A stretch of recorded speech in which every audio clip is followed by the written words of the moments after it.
அன்பர்களே வணக்கம். நாம் இன்னைக்கு வீடியோ பதிவில் எதை பற்றின தகவலை பார்க்க போகிறோம் அப்படின்னு பார்த்தீங்கன்னா, ஒரு ஆண் பெண் வசிய மையை பற்றி தான் நம்ம இன்னைக்கு வீடியோ பதிவில் பார்க்க போகிறோம். அதாவது இந்த மையை பார்த்தீங்கன்னா, நெற்றியில் நீங்கள் திலகமாக வச்சுக்கிட்டு வெளியே போகும்போது பார்க்கக்கூடிய அனைவருமே உங்களுக்கு வசியமாக இந்த மையை பயன்படுத்தலாம். சரிங்களா? இந்த மை ரொம்பவும் பவர்ஃபுல்லான மை. இந்த மையை நீங்கள் நெற்றியில் இட்டுக்கிட்டு நீங்கள் விரும்பக்கூடிய நபர்கள் முன்னாடி போய் நீங்கள் நின்று பேசுனீங்க அப்படின்னா, அவங்களுடைய மதி அப்படியே மயங்கி உங்கள் மேலே அந்த ஈர்ப்பை கொண்டு வரும். சரிங்களா? உங்கள்கிட்ட பேசணும், உங்கள்கிட்ட பழகணும், உங்களோட ஒன்றா இருக்கணும் அப்படிங்கிற அளவுக்கு அவங்க சிந்தனையில் அந்த யோசனைகள் பூராமே வர ஆரம்பிக்கும். சரிங்களா? இது ரொம்பவும் பவர்ஃபுல்லான மை, வசியமை. சரிங்களா? இந்த வசியமைக்கு ஈடான வசியமை எதுவும் இல்லைன்னு தான் என்னுடைய அனுபவத்தில் சொல்லுவேன். சரிங்களா? இந்த வசியமையை பார்த்தீங்கன்னா எக்காரணத்தை கொண்டும் தவறான நோக்கத்திற்கு பயன்படுத்த வேண்டாம். சரிங்களா? அதே போல் பார்த்தீங்கன்னா, இந்த கணவன் மனைவிமார்கள் ஒரு குடும்பத்தில் இருந்துக்கிட்டு ஒரு அண்டர்ஸ்டாண்டிங் இல்லாமல், ஒரு ஒற்றுமை இல்லாமல் இருக்கிறீங்க அப்படின்னா, இந்த மையை உங்கள் கணவர் முன்னாடி நீங்கள் வச்சுக்கிட்டு நீங்கள் போய் அவரை பார்த்து நீங்கள் பேசுனீங்க அப்படின்னா, அவர் உங்களை பார்த்தாரு அப்படின்னு உங்களை பார்த்து பேசும்போது அவர் உங்களுக்கு மயங்க ஆரம்பிப்பார். சரிங்களா? நீங்கள் சொல்கிற வேலையை பூராமே செய்ய ஆரம்பிப்பார். சரிங்களா? அந்த அளவுக்கு பயங்கரமாக இருக்கும். மையை நீங்கள் வச்ச மாத்திரத்தில் இது வேலை செய்ய ஆரம்பிக்கும். ரொம்பவும் பவர்ஃபுல்லாக இருக்கும். சரிங்களா? அடுத்தது பார்த்திங்கன்னா, இந்த ஒரு சில பேர் ஒருதலை காதல் பண்ணுவாங்க. சரிங்களா? அவங்க யாரும் விரும்ப மாட்டேன்னு சொல்லுவாங்க. சரிங்களா? அப்பையில் அவங்கள நினச்ச அந்த மைய நெற்றியில் நீங்கள் வச்சுட்டு போய் அவங்க முன்னாடி நீங்கள் கொஞ்சம் நேரம் நின்று பேசினாவே போதும், அவங்களுக்கு உங்களை பற்றின சிந்தனைகள் அதிகமாக உருவாக ஆரம்பிக்கும். சரிங்களா? அந்த அளவுக்கு அதிபயங்கரமாக வேலை செய்யக்கூடிய ஒரு அற்புதமான ஆண் பெண் வசிய மையை பற்றி தான் நம்ம இன்றைக்கி வீடியோ பதிவில் பார்க்க போகிறோம். சரிங்களா? வீடியோ பதிவுக்குள்ளே போகிறதுக்கு முன்னாடி நம்மளுடைய சிவருத்ர மகாகாளி அருள்வாக்குப்பிடம் யூடியூப் சேனலை சப்ஸ்கிரைப் பண்ணாதவங்க சப்ஸ்கிரைப் பண்ணிக்கிங்க. அதாவது இந்த மையை எப்படி செய்கிறது அப்படின்னு பார்த்தீங்கன்னா, நான் சொல்லக்கூடிய இந்த 3 மூலிகைகளையும், அதாவது வெள்ளை விஷ்ணுகிராந்தி மூலிகை, வெண் ஊமத்தை, ஊமத்தையிலேயே பல வகைகள் இருக்குது. அதில் பார்த்தீங்கன்னா வெள்ளை கலர் பூ உள்ள ஊமத்தை பார்த்தீங்கன்னா வெண் ஊமத்தை. சரிங்களா?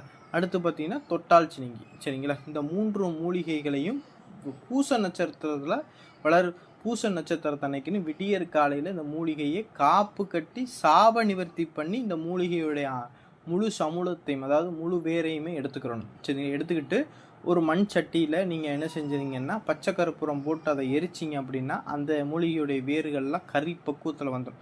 அதன் பிறகு அதை கல்வத்தில் போட்டு நல்லா நைஸாக இட்டுச்சு அரைச்சிங்க அப்படின்னா ஒரு தூளாக வந்துடும். அதை விட பார்த்தீங்கன்னா வெள்ளை நிறத்தில் இருக்கக்கூடிய பசுமாட்டுடைய நெய், நல்லா கவனமாக கேட்டுக்குங்க. இதுக்கு எதை பயன்படுத்தணும் அப்படின்னா, எல்லா நெய்யையும் பயன்படுத்தினா வேலை செய்யாது. நல்ல எந்த ஒரு புள்ளியுமே இல்லாமல் வெள்ளை நிறத்தில் இருக்கும் பசுமாடு.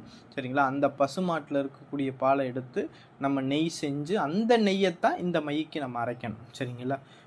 அந்த நெய்யை நம்ம இந்த மைக்கு அரைச்சோம் அப்படின்னா ரொம்ப பவர்ஃபுல்லாக இருக்கும். மற்ற எந்த மையும் வேலை செய்யாது. மற்ற எந்த நெய்யும் வேலை செய்யாது. இந்த வெள்ளை நிறத்தில் உள்ள பசு நெய் மட்டும்தான் அருமையாக வேலை செய்யும். இது போல் அதோடு சேர்த்து அத்தரு, புனுகு, செவ்வாது, கோரோசனை, குங்குமப்பூ, பச்சை கருப்பூரம் இதெல்லாம் சேர்த்து நல்லா மை பக்குவத்தில் திரண்டு வர்ற அளவுக்கு நீங்கள் அரைச்சிங்க அப்படின்னா நல்லா அப்படியே கண்ணங்கரைன்னு நல்லா திரண்டு வரும். சரிங்களா? மை பக்குவத்தில் வரும். அதன் பிறகு நீங்கள் என்ன செஞ்சீங்கன்னா, அந்த மையை ஒரு தாமரை இலையில் அப்படியே வலித்து அந்த தாமரை இலையில் வச்சு உங்கள் பூஜை ரூமில் நீங்கள் என்ன செய்றீங்கன்னா, ஒரு நெய் விளக்கு ஒன்று பொருத்தி வச்சுட்டு இந்த மைக்கு உரு கொடுக்குறது பார்த்தீங்கன்னா விடியற் காலையில் பிரம்ம முகூர்த்தத்தில் தான் மந்திர உரு கொடுக்கணும். இந்த பூஜையை என்றைக்கு வேணால் ஆரம்பிக்கலாம். ஆனால் மூலிகையை மட்டும் பூச நட்சத்திரத்தில் காப்பு கட்டி எடுத்துக்கோங்க. அதன் பிறகு மையை அரைச்சிட்டு இந்த பூஜையை ஒரு நல்ல நாளாக பார்த்து தொடங்கிக்கிங்க. மந்திர உரு கொடுக்கும். இந்த மைக்கு பார்த்தீங்கன்னா 21 நாள் மந்திர உரு கொடுக்கணும். ஸ்க்ரீனில் கொடுத்துருக்கக்கூடிய மந்திரத்தை பார்த்தீங்கன்னா அந்த மைக்கு ஒரு நாளைக்கு 1008 வீதம், மொத்தம் 21 நாளைக்கு இந்த மைக்கு உரு கொடுக்கணும். இப்படி உரு கொடுத்து முடித்த பிறகு நீங்கள் யாரை வசியம் பண்ணுறீங்களோ அவங்கள மனசில் நினச்சிக்கிட்டு நீங்கள் இந்த மைக்கு உரு கொடுக்கணும். சரிங்களா? இப்படி உரு கொடுத்தீங்கன்னா இந்த மை உயிர் பெற ஆரம்பிச்சோம். அதன் பிறகு இந்த மையை எடுத்து நெத்தியில் வச்சுக்கிட்டு நீங்கள் யாரை வசியம் பண்ண போகிறீங்களோ நீங்கள் அவங்க முன்னாடி போய் நின்று நீங்கள் பேசுனீங்க அப்படின்னா அவங்களுக்கு உங்கள் மேலே காதல் உணர்வுகள் வர ஆரம்பிக்கும்.